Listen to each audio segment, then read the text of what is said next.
The Elves and the Shoemaker.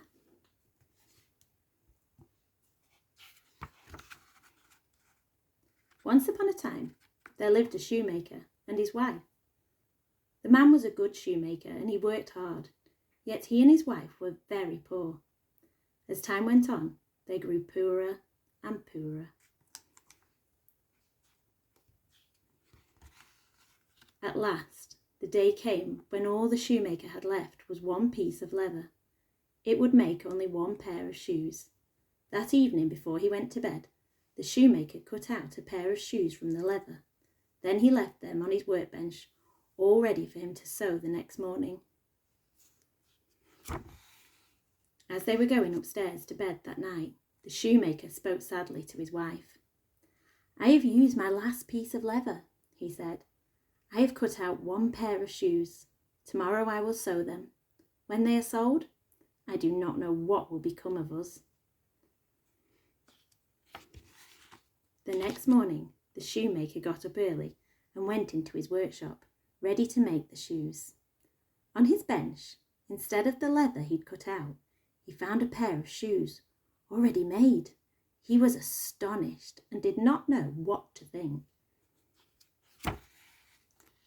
The shoemaker took the shoes in his hands and looked carefully at them. They were neatly made, with not one bad stitch in them. He showed the shoes to his wife, who said, "I have never seen a pair of shoes so well made. They are perfect." The shoemaker and his wife could not think who had sewn the shoes. The same morning, a lady came into the shop to buy a pair of shoes. The shoemaker showed her the pair of shoes that he'd found on his bench. She said, "I have never seen such a well-made pair of shoes." The lady tried on the shoes, and they fitted her perfectly. She was so pleased with them that she paid the shoemaker twice the usual price. With the money, the shoemaker was able to buy leather for 2 more pairs of shoes. That night, before he went to bed, he cut out 2 pairs of shoes from the leather. He left them on his workbench, all ready to sew the next morning. The next morning, the shoemaker got up early and went into his shop to make the shoes. But he had no need to do so. On his bench, he found 2 pairs of shoes, already made. He took the shoes into his hands and looked at them carefully. Once more, he found that they were neatly made, with not one bad stitch in them. That morning, a man came into the shoe shop to buy some shoes. The shoemaker showed him the 2 pairs of shoes that he'd found on his bench. The man said, "I have never seen such well-made shoes." He was so pleased with them that he bought both pairs of shoes and paid the shoemaker twice the usual price. And so it went on. Every night the shoemaker cut out some leather and he left it on his workbench. Every morning he found the shoes all neatly made. Many rich customers came to his shop to buy these perfect shoes. So in time, the shoemaker and his wife became rich.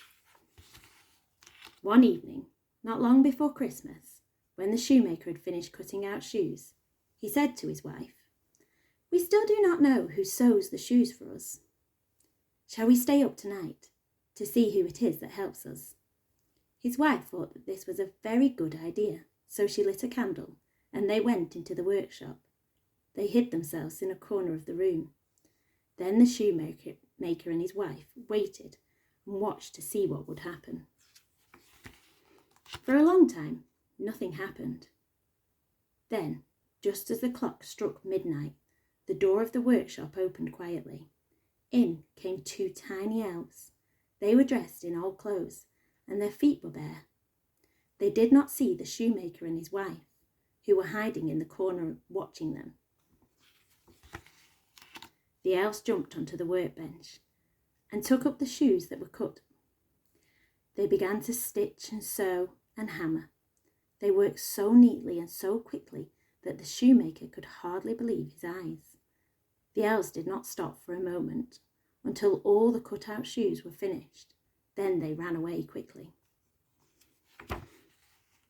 The next morning at breakfast, the shoemaker asked his wife, "How can we thank these little elves who have made us so rich and so happy. I know what we can do, said his wife. We can make them new clothes and shoes. Their own clothes are ragged and their feet are bare. During the evenings that followed, the shoemaker and his wife began to make new clothes for the elves. The shoemaker chose the softest leather he could find. He cut out 2 of the tiniest pairs of shoes ever seen. Then he stitched the shoes as carefully as he could. The shoemaker's wife cut out 2 white shirts, 2 small green jackets, and 2 pairs of trousers to match. She sewed them with tiny stitches. She made 2 little caps, each with a feather in it. She also knitted 2 pairs of tiny white stockings. By Christmas Eve, the tiny shoes and clothes were finished. The shoemaker cleared the leather and the tools from his workbench. He and his wife laid their presents on the bench instead of the usual work. Then they hid themselves, as they had done before, and waited to see what the elves would do.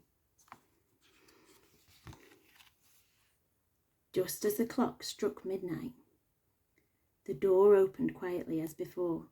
The 2 elves came running in. They still wore old clothes, and their feet were blue with cold. They jumped onto the bench, ready to get to work at once. But there was no leather on the bench, only the tiny clothes. The elves were astonished at first, and then they were delighted. In no time at all, they were out of their old clothes.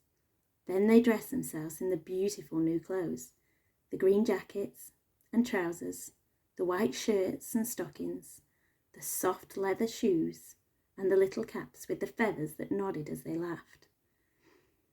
Then they joined hands and danced around, singing, "Now we are boys so fine to see, we no longer cobblers be." At last they danced happily out of the door. The shoemaker and his wife never saw the little elves again, but from that time good luck was always with them. They were rich and happy for the rest of their lives.